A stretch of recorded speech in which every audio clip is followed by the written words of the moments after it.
Bienvenidos. En esta oportunidad le vamos a dar continuidad al tema del mantenimiento proactivo basado en las tareas predictivas. En el video anterior, mi compañero Adrián, dando inicio al tema, explicó los 5 primeros puntos que son importantes para poder comprender las tareas predictivas: fallas potenciales y mantenimientos a condición, intervalos de punto y falla, factibilidad técnica de tareas a condición, categorías de técnicas a condición y tareas a condición, algunos escollos. Por consiguiente, se explicarán los 4 puntos restantes. Curvas punto falla, lineales y no lineales, cómo determinar el intervalo punto falla, cuándo vale la pena realizar tareas a condición y selección de las tareas predictivas. Del mismo modo, se explicó que las últimas etapas del deterioro pueden describirse con la curva punto falla. Para recordar un poco acerca de esta, mostramos la figura 7.1. Para entender el principio de la curva PF no lineal, veamos el siguiente ejemplo, donde consideraremos con más detalles qué sucede cuando falla un rodamiento a bolilla por uso y desgaste normal. Como podemos observar, en la parte inferior izquierda tenemos un típico rodamiento a bolilla cargado verticalmente que gira en sentido de las agujas del reloj. Del mismo modo, muestra que las partes más solicitadas del rodamiento en cuanto a carga y frecuencia es la inferior de la pista externa, puesto que la tensión que existe sobre ella eventualmente causa fisuras por fatiga debajo de la superficie. Prosiguiendo con el ejemplo, podemos notar en la imagen ubicada en la parte superior derecha cómo las fisuras pasan a la parte superior de la pista.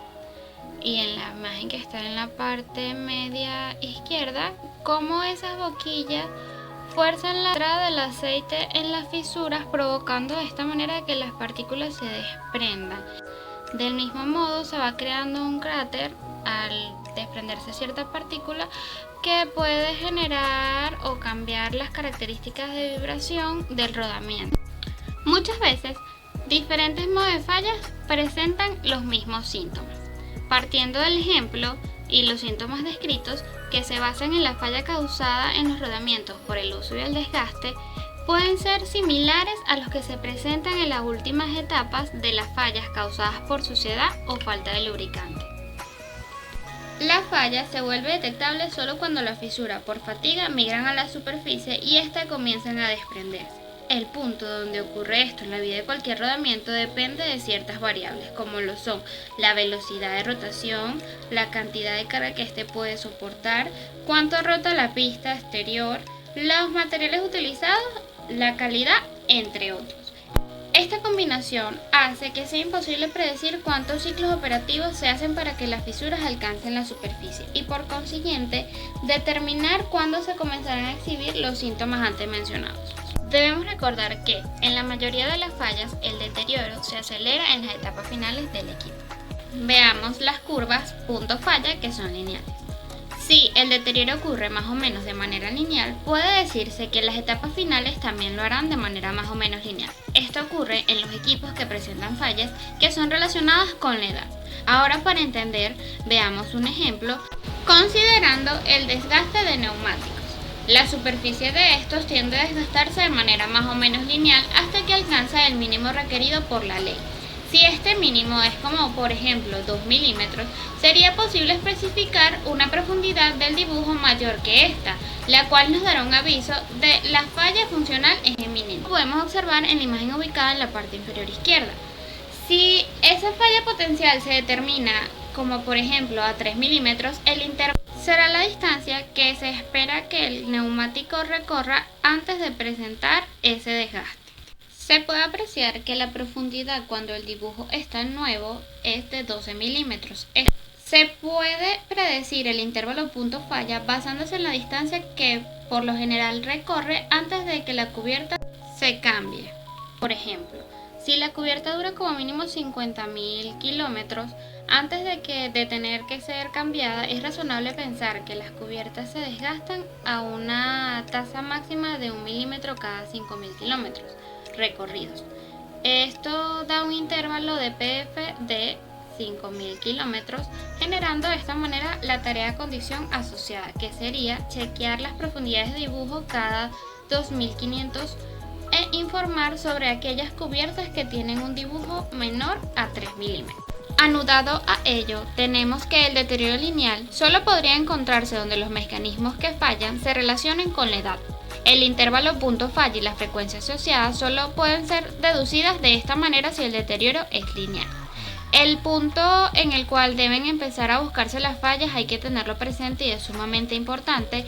Y por último tenemos que si el deterioro es lineal y la tarea es muy costosa, lo ideal sería controlar la aparición cuando sea necesario. Veamos el siguiente ejemplo donde consideraremos el mantenimiento de una turbina, el cual tiene como tarea de condición asociada chequear si los discos de la turbina tienen fisura. Sabemos que estas fallas están relacionadas con la edad. Lo recomendable sería sacarla del servicio y estos chequeos se van a basar en la tasa donde las fisuras se conviertan en fallas. Debemos tener presente, primero, que la edad de una fisura comienza a ser detectable es igual a la vida hasta el inicio de una fisura. Y 2, el tiempo en que la fisura detectable pasa a ser una falla es igual a la vida de propagación de la falla. En este caso tendremos que el costo de la realización es mayor al de la planificación y que las tareas deben de realizarse solamente cuando son necesarias.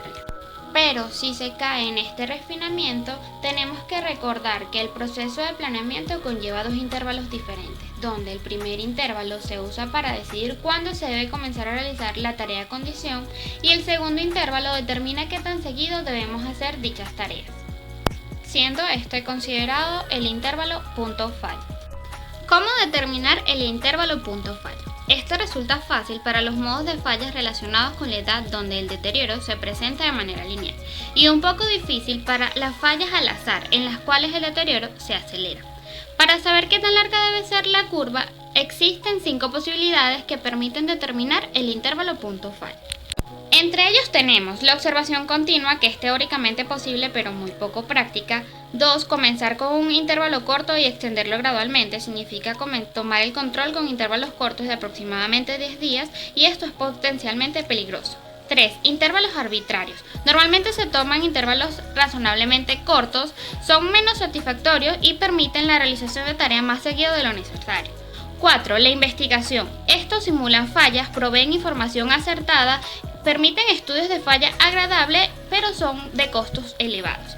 Y 5. Tenemos el enfoque racional, el cual se basa en criterios y experiencia y posee 3 secretos, los cuales son: primero, hacer la pregunta correcta. Segundo, preguntar a las personas correctas. Y tercero, concentrarse en un modo de falla a la vez. ¿Cuándo vale la pena realizar tareas a condición? Primero, si una falla es oculta y no tiene consecuencias directas, entonces la tarea a condición a realizar para prevenir la misma debe reducir el riesgo de una falla múltiple a un nivel tolerablemente bajo.